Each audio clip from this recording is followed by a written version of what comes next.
It's a Sunday morning routine in our house. My partner and I, in slippers with coffee, turn on SNL from the night before. So there we were, lounging on a Sunday not too long ago when this sketch came on.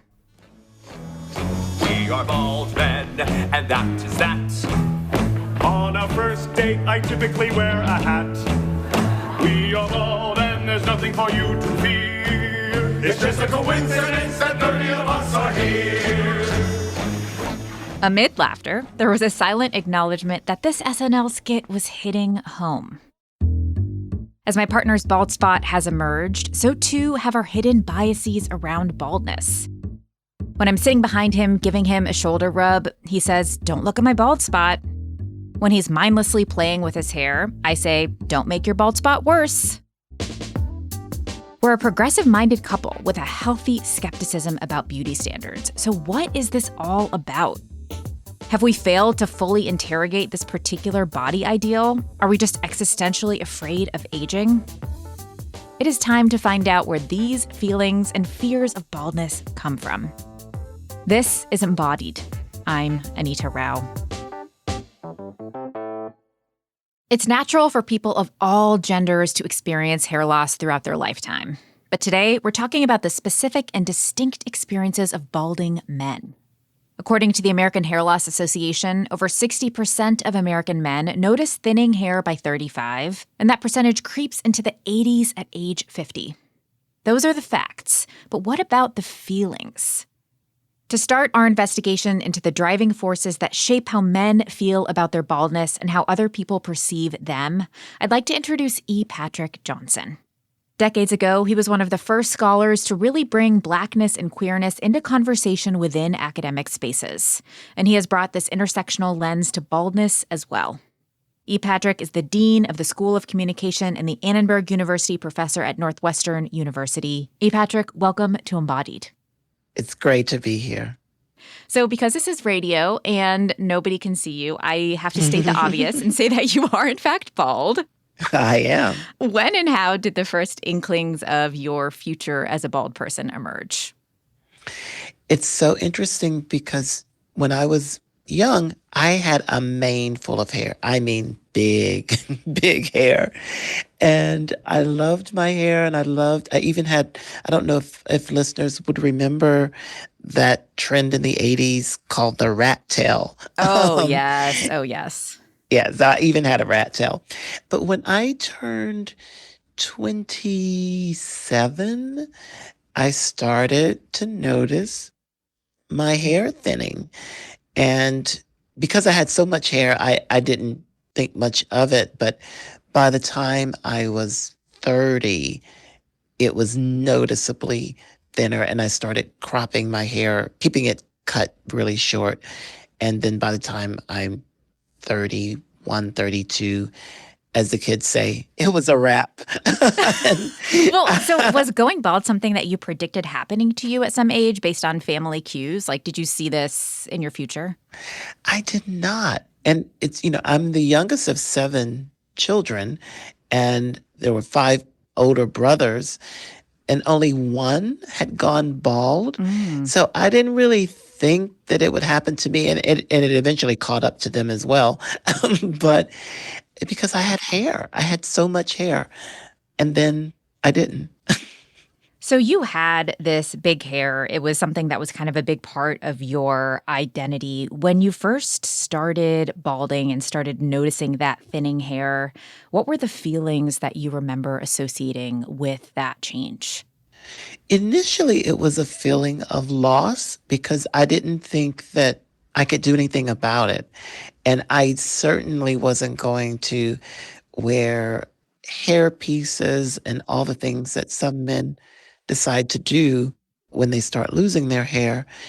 And then I started to notice how people around me started to behave when I no longer had a lot of hair and had bald hair, which actually prompted me to write about that experience because I felt for the first time in my life threatening to others because of my baldness and because of my maleness and because of my race. I want to get to those feelings about threat in a second, but I want to go back and ask you about something you said. You said, I would never have considered a hairpiece or anything like that that other people were doing. Why? Like, why was that an automatic no for you?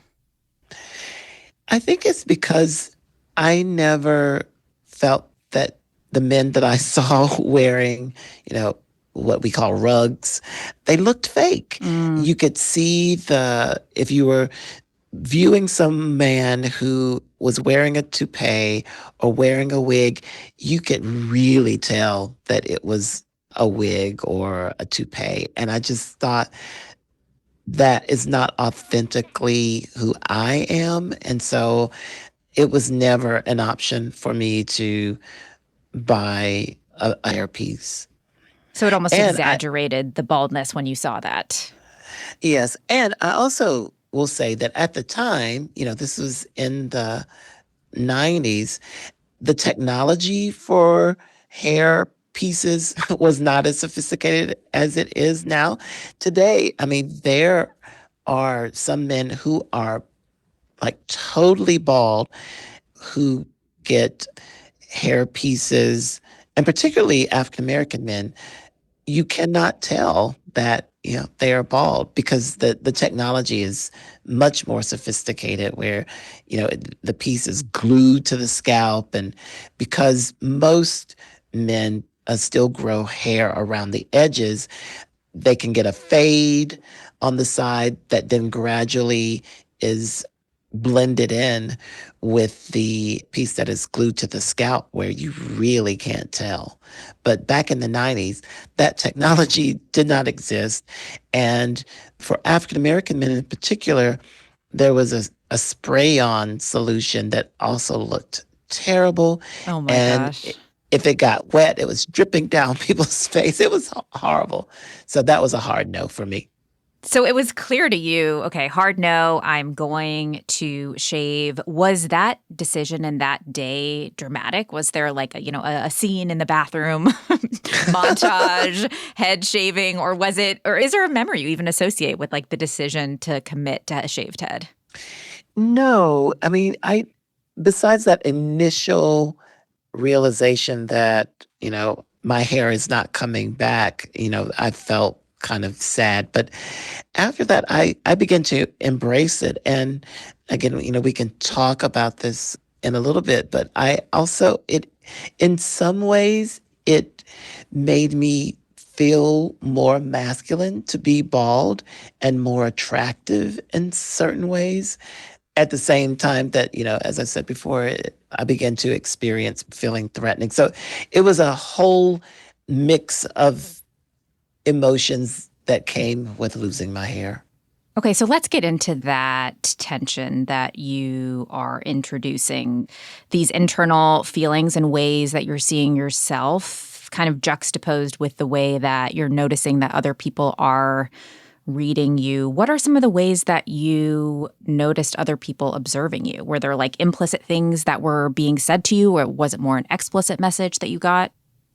It was both implicit and explicit messages. The first thing I noticed was before I lost my hair and I had, pretty big hair, I could be read as an effeminate Black gay man. Some of that was due to, the different hairstyles that I had. But I presented myself differently when I had big hair Mm. than when I didn't. And so the first thing I began to notice is being in an elevator, which is always an uncomfortable space for some people, being in an elevator with a stranger.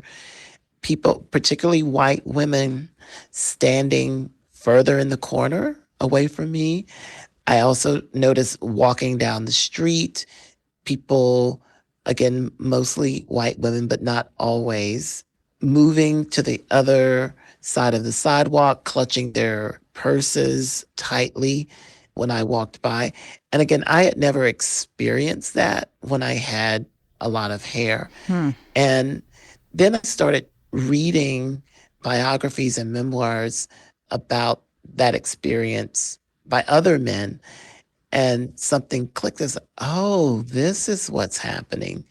I've now become the embodiment of the stereotype of the threatening Black man, the beast, the rapist, the mugger.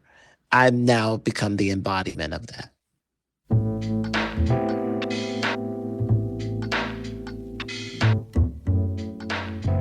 E. Patrick has traced this stereotype of the threatening, bald Black man through decades of racist cultural imagery. And while he's observed and at times even played up the fear-evoking potential of his own bald head, he's now in his mid-50s, and his relationship to baldness has taken on a very different tone. More sexy than scary. We're going to get into that after the break. We want to remind you that we love to hear from our listeners, and there are a couple of different ways you can get in touch with us. We have a virtual voicemail box called SpeakPipe, where you can record us a message. You can find the link in the right-hand sidebar of our website, embodiedwunc.org. You can also send us an email to embodied@wunc.org. We recently heard from a listener who was deeply impacted by our episode about later-in-life autism diagnoses. He wrote, "As I listened, so much clicked. Like, hey, I do that too, and that, and that. Applying the lens of autism to my life growing up and currently, it all began to make sense. After hearing the program, I was diagnosed with level 1 ASD. My entire life makes complete sense now." Thank you so much to the listener who sent that message in. I loved reading it. You're listening to Embodied from North Carolina Public Radio, a broadcast service of the University of North Carolina at Chapel Hill. We'll be right back. This is Embodied. I'm Anita Rao. We are neck deep in exploring why men's baldness evokes big reactions in people, whether you're the balding party or not. E. Patrick Johnson is a dean at Northwestern University and a bald person himself. When he went bald in his 30s, he observed an unexpected shift in how people responded to him. In his big hair era, he was often read as gay and effeminate. Baldness made him threatening and masculine. He started to make sense of these experiences through literature and by finding characters whose stories mirrored his own. I think that I was reading the book Parallel Time by Brent Staples, where he is talking about an experience of being on the south side of Chicago on 57th Street, I think. And it was in the evening, and he's walking down the street, and a white couple actually brushes by him because they cross the street to avoid him, and he called that "scatter the pigeons," which I ended up naming an essay that I've written about my experience with baldness. But that section of his piece was paradoxical because on the one hand, he's talking about becoming the embodiment of, the stereotypical Black man. At the same time, or later in that book, he also talks about having an effeminate person in his neighborhood where he grew up, and he refers to that person as the F word. And it struck me that on the one hand, he has this interesting critique about racism and masculinity, and on the other, he engages in this homophobic rhetoric. And it dawned on me at that moment that I am sort of this mix between this embodied threat and an emasculated, effete man. I'm all of those things, depending on the context. Was your baldness changing your personal relationship to masculinity? Like, we're talking about how you were read and perceived by others, but I'm curious about how it felt to you in isolation, or if it was even possible to isolate that relationship from how you were read by other people. Yeah, I think it would depend on, again, the context. In some ways, when I would look at pictures of myself bald and had facial hair, I felt sexy. But in some pictures where I had the ability to have some hair. I was like, oh, I miss my hair. But as I've gotten older, I totally embrace my baldness. I don't have any anxiety about being bald. And I also don't long for hair in the way that I used to when I first started to lose my hair. How did that shift begin to happen for you? I mean, you kind of took us to the beginning point where you're making these observations, you're thinking about how you're being read differently. When did your personal relationship with your own baldness begin to shift, and what led to that? I think as more of my peers also began to bald, it didn't feel as much of a stigma. The other thing I'll say is in the 80s and 90s, you didn't have as many representations of positive images of bald Mm, men yeah. as you do now. People had hair. I mean, that was the era of the Jerry curl. I mean, and now you see lots of men who are considered sex symbols who are bald. How does baldness intersect with sexuality in your view in a more contemporary context? I mean, you talked about how, the way that you were read as more effeminate or more masculine would shift based on people's perceptions of your sexuality. So, how do you feel about that now? Like, is there something inherent about baldness that makes it threatening or desirable, or is there kind of a hinging point on the sexuality and race of the bald person? I don't feel that people in general think of black bald men as threatening as much as they used to. I do think that baldness is considered sexy. I don't think that people who are trying to cling to their hair, and this is across the spectrum, whether they're white, black, Latino, or whatever their racial identity might be, the comb over is not cool. It just isn't. No one finds it sexy. People just sort of, give that look of, oh, just let it go. Just let it go. Or lean into the fact that you're balding. It's instead of trying to hide it in plain sight. What I'm thinking about as you're talking is that there is this kind of turning point, it seems like, for many bald people from those initial moments of the loss. And maybe that's when the fear is really loud and strong of like, oh, my bald spot, like, oh, I'm self conscious. And then maybe there's a turning point when a decision is made to commit to some path, whether that be shaving your head or whatever. And then there is freedom on the other side. Like, is that a narrative that you've seen happen with other bald folks in your life? Am I right about that? Like the tension being maybe more at the beginning? Yes, because it's really hard to deal with a bald spot Hmm. because you're not quite bald totally, but you don't have a head full of hair. And so you're in this liminal space of what do I do? So it is anxiety producing. I have a nephew now, for instance, who is in his early 40s and the bald spot is growing. And he's in the phase where I was when I was in my early 30s of you got that bald spot on the crown of your head. What do I do? Just keep having my hair cut close so it's not that noticeable? Or do I start shaving it altogether? And so you really are in this liminal space around what to do about your baldness.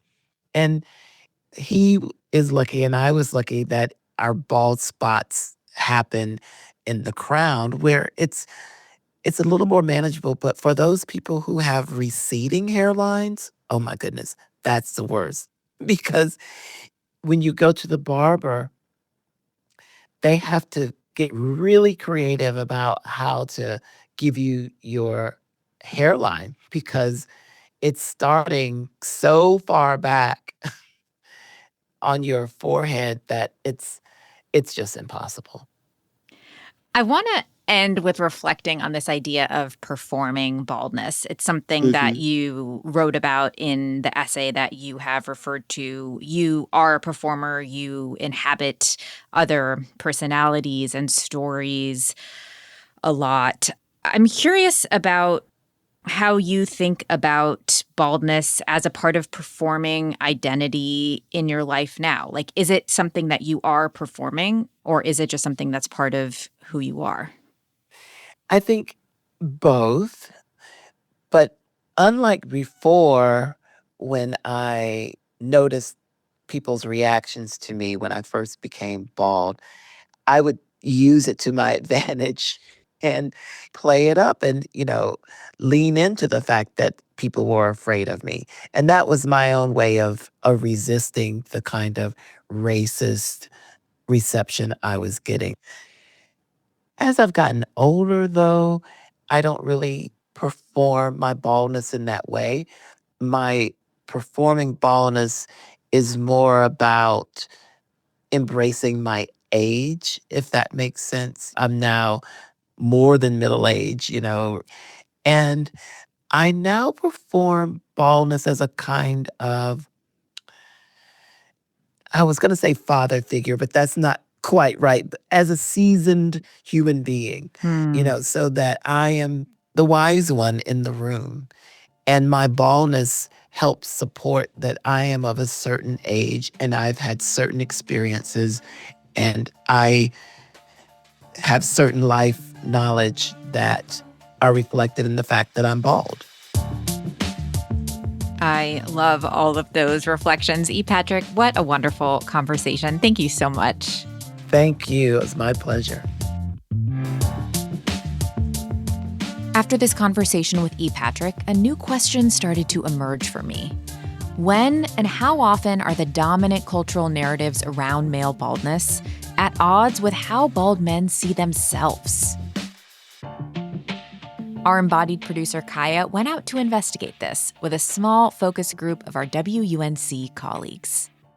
At any time, have you been afraid of balding? Never. Because as I was growing up, all of my male role models were bald. I knew it was inevitable.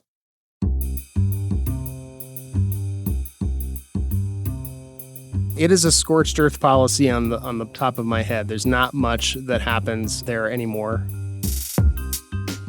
I had a long run, a good career at long hair. I used to have hair down past my shoulders for most of my 20s, and so I really took advantage of the hair that I had at the time.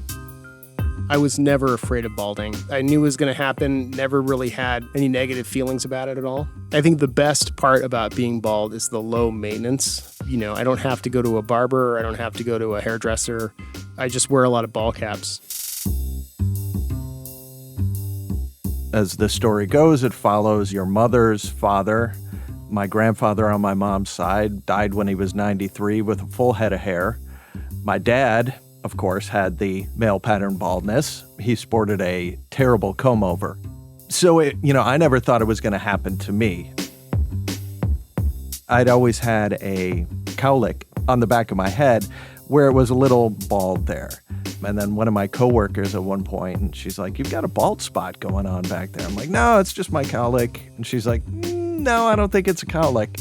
Then I was like, well, what's going on? But I wasn't willing to pay a lot of money for Rogaine or any of those things that, I was like, forget it. I'll just shave my head. I'll be fine. John, Terry, and Russ all feel kind of neutral about their bald heads. And that may be a more common experience than we're led to believe. Glenn Yankovsky has been unearthing new perspectives about baldness in his current and ongoing research. He's an assistant professor in the School of Psychology at University College Dublin. Hey, Glenn, welcome to Embodied. Thanks for having me. So your journey into deeply studying and thinking about baldness began with some research you were doing for a PhD about men's body image in the UK. And you were reviewing all of these studies about men's appearance and how they feel about it. And you started to see conversations about baldness bubbling up over and over again. Take me into that research cubicle, that discovery. What were you finding?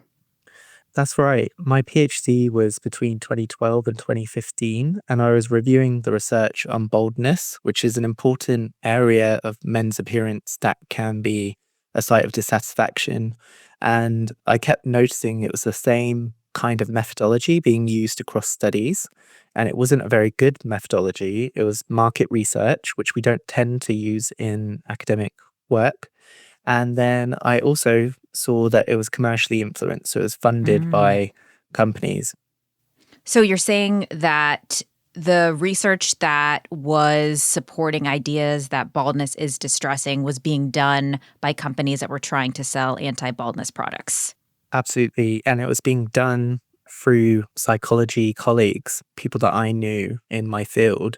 They were being paid by these pharmaceutical companies and they put their name on the front of them. But actually, when I looked at the methodology, it was the company that had more control over the questions that were asked. And I also think over the results that were taken from those studies.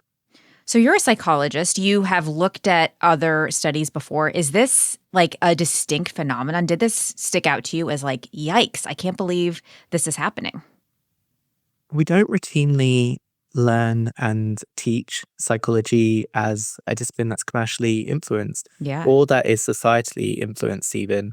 And it is, of course, a problem elsewhere, including the DSM. There's a great series of studies by Lisa Cosgrove, which shows that mental health diagnoses are related to pharmaceutical funding. So you notice these orange and red flags in the balding research, and you at the same time have some personal context to this. You have been experiencing partial baldness that began when you were a teenager. So where were you in your personal relationship to baldness at the point that it became a professional interest? Yes, I have been balding since I was 17. I've always tried to conceal it, sometimes successfully, sometimes not.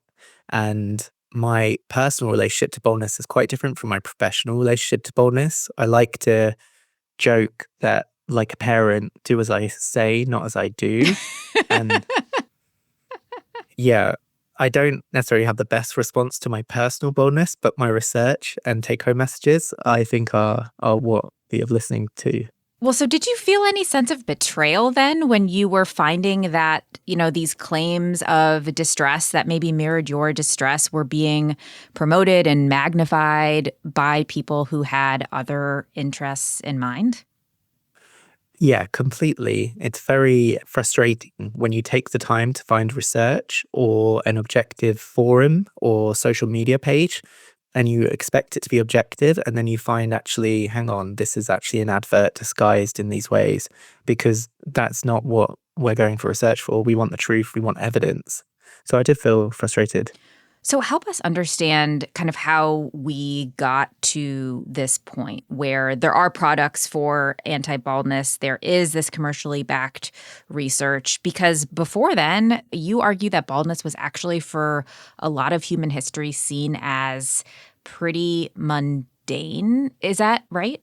Completely. Yeah. Of course, there were always some people who had baldness who interpreted it negatively, but there were lots of neutral, mundane interpretations of baldness historically, and also very positive ones, especially this association of the shaved head with religiosity and being closer to God. So the monks, tonsures, there's a 14th century depiction of Jesus that's bald. Virgin Mary had some frontal alopecia in some depictions. So that historical representation reminds us that today's representation of baldness isn't unchangeable.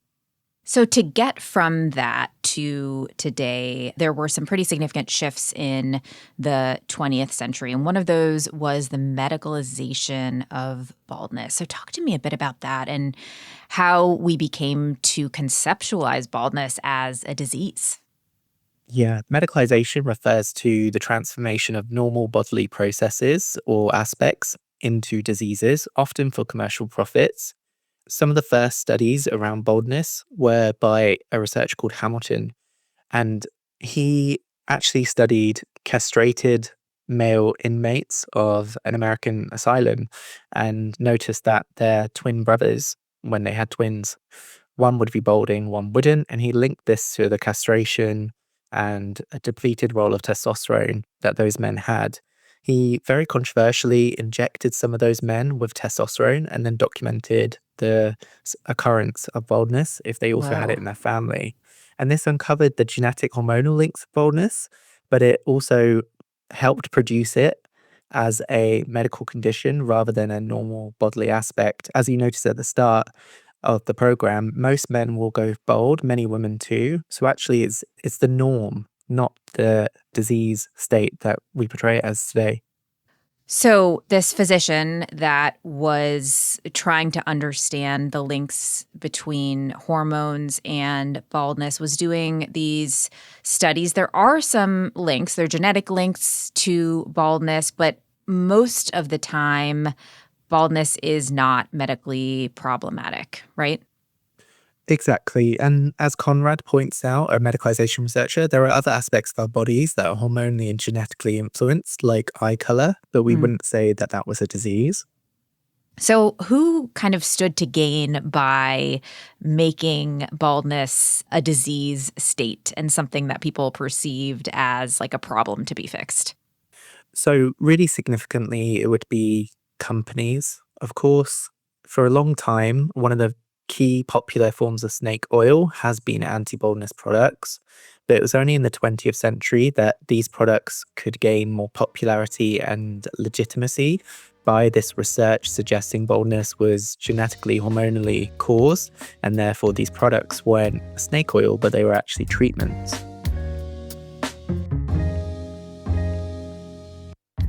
Companies profiting from people's insecurities about their bodies? Not a shocker.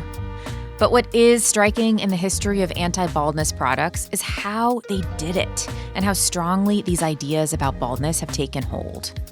After the break, we'll get the details on how Rogaine changed the way we talk about baldness and even forged a new path for marketing medications to consumers. We'll be right back.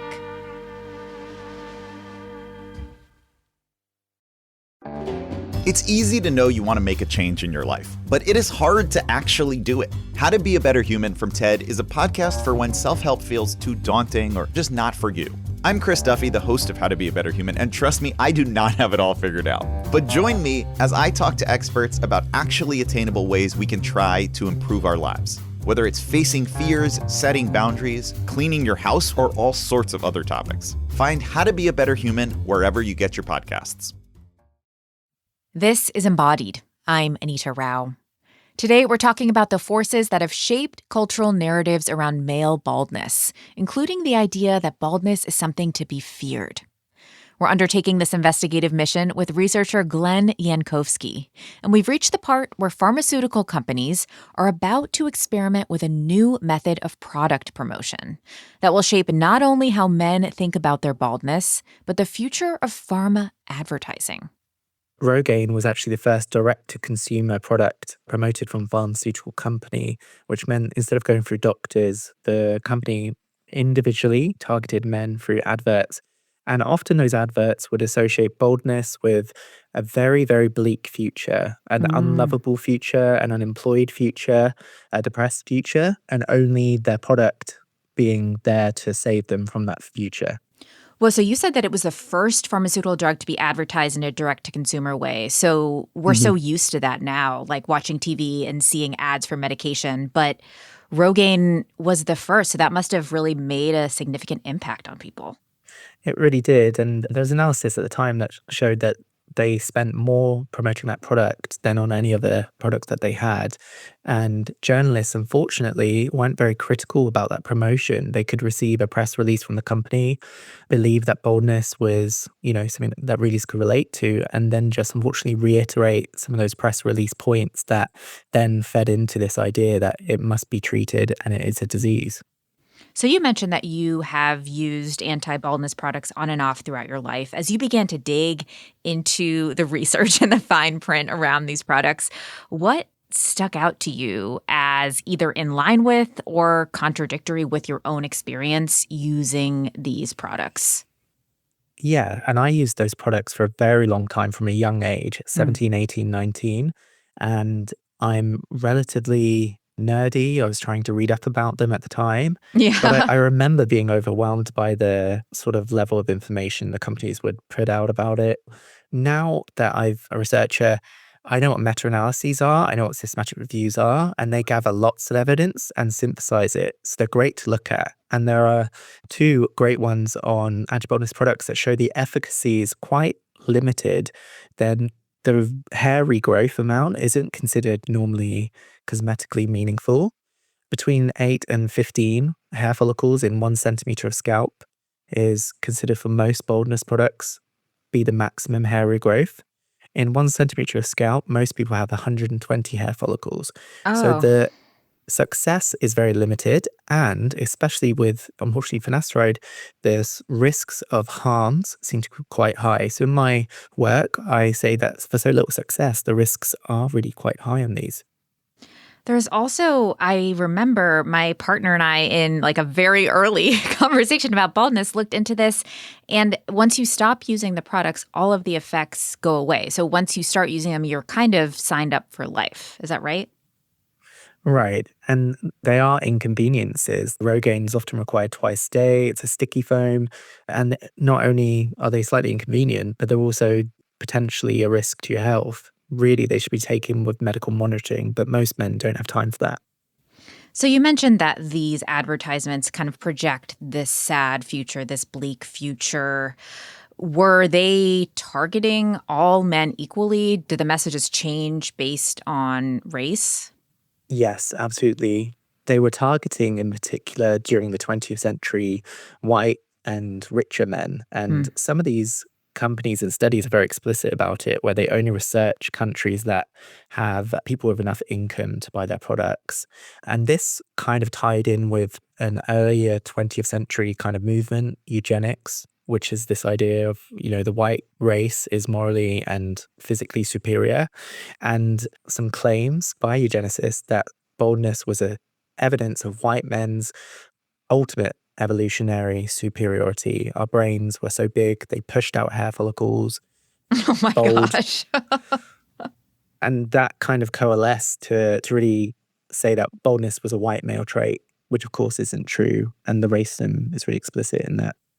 That's kind of reminding me of this classic example that comes up where folks say, if men could menstruate, then menstruation would be seen as this glorious, beautiful celebration of life. And it's kind of a way for people in power to justify things about themselves by using these like pseudoscientific arguments, I guess, like you're saying with eugenics.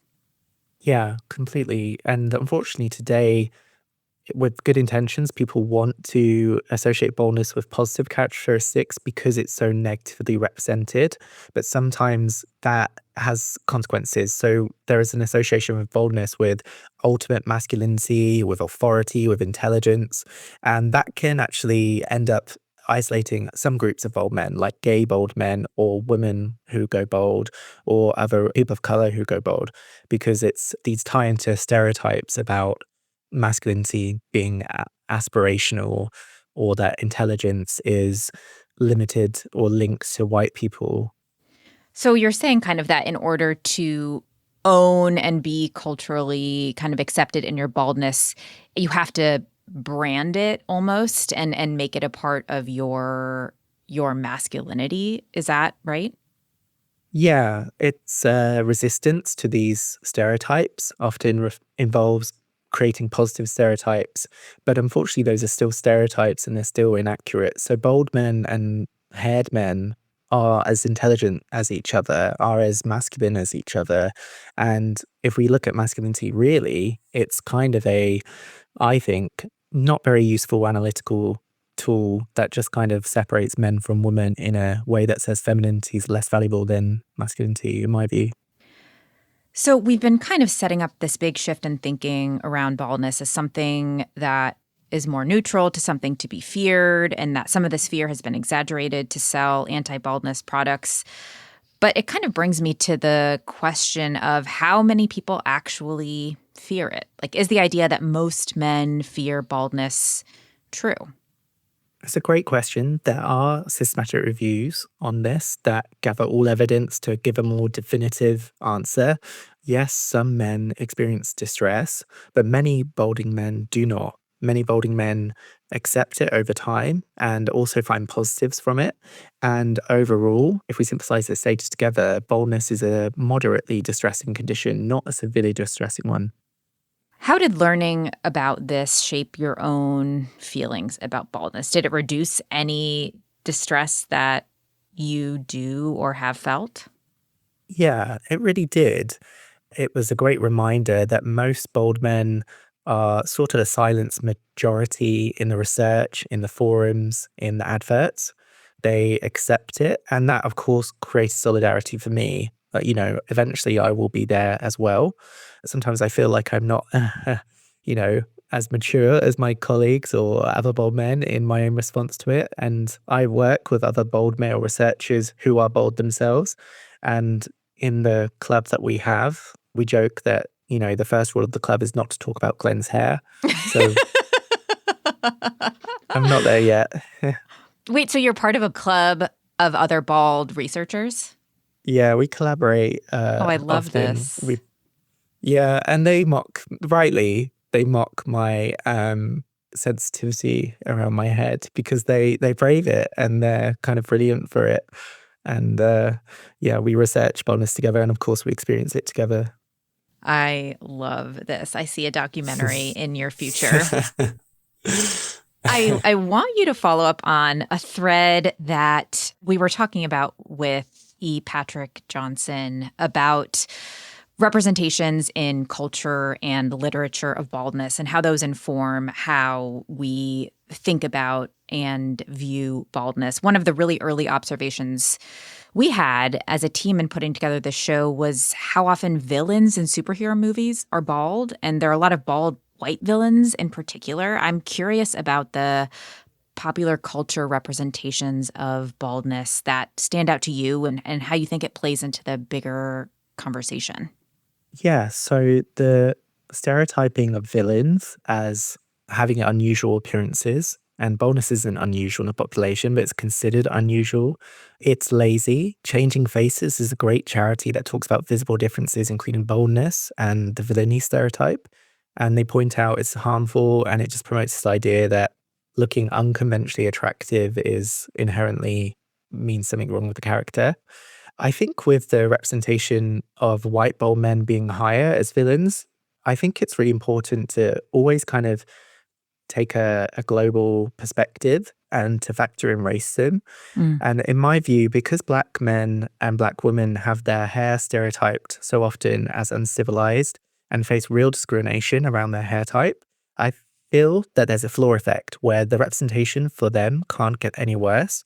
So we would see a worse representation of white bald men, but that's because the majority representation of black people's hair is already so bad. You're talking about kind of discrimination in the bigger kind of big D discrimination context. I'm curious about in a more intimate relationship.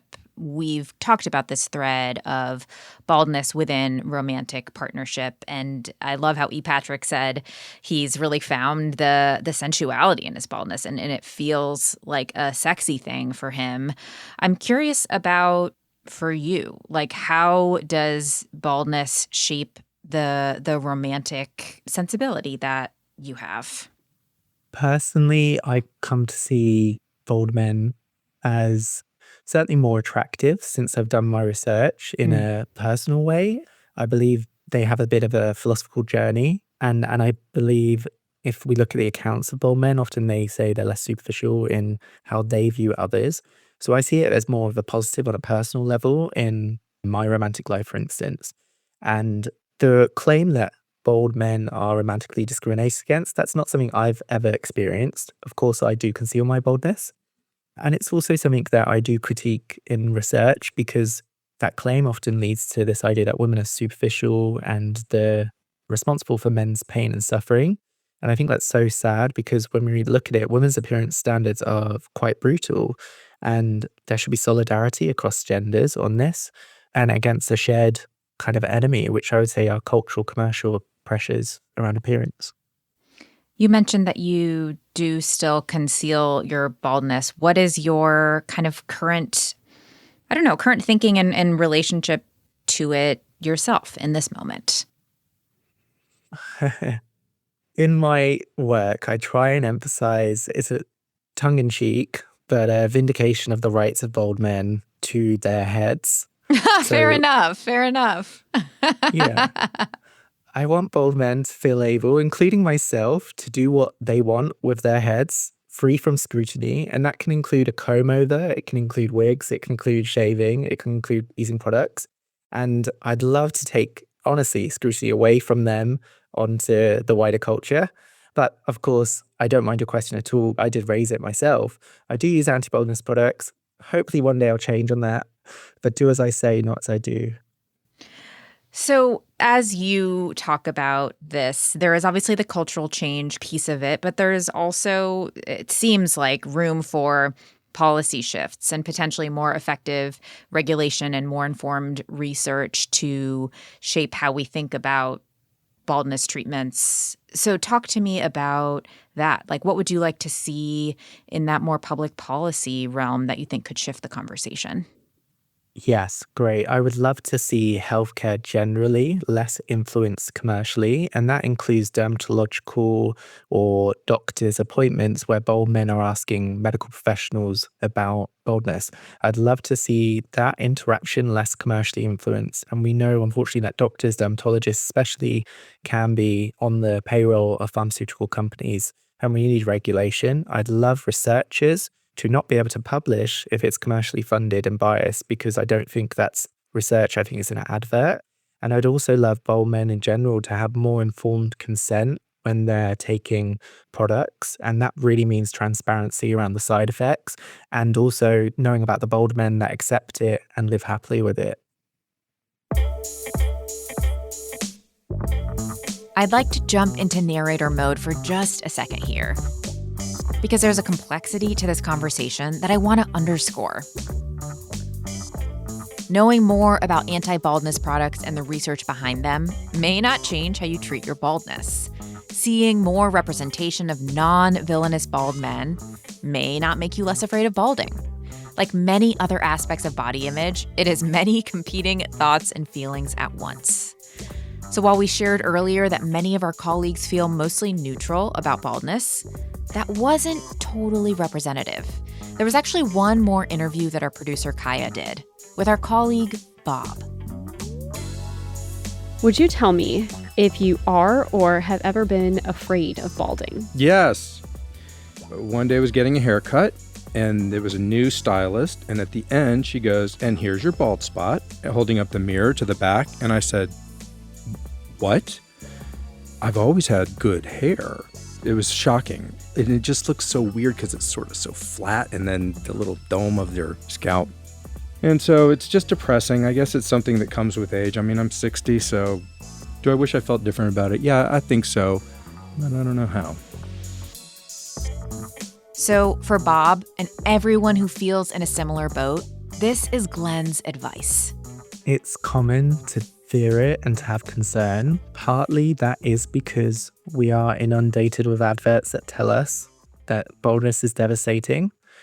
So take the pressure off yourself. If you have that fear, you don't necessarily need to change it. It's not your fault.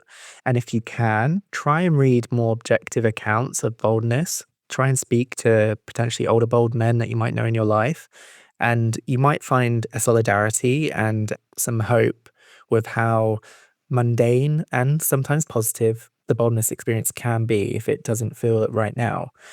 In an immediate way, look out for commercial biases in any research or forums or social media or influencer pages that you're consuming around baldness, because that will mean you're looking at an advert, not objective information.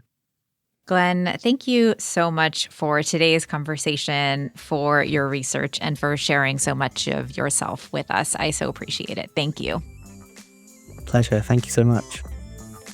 Special thanks to John, Terry, Russ, and Bob for contributing to this week's show. We appreciate you.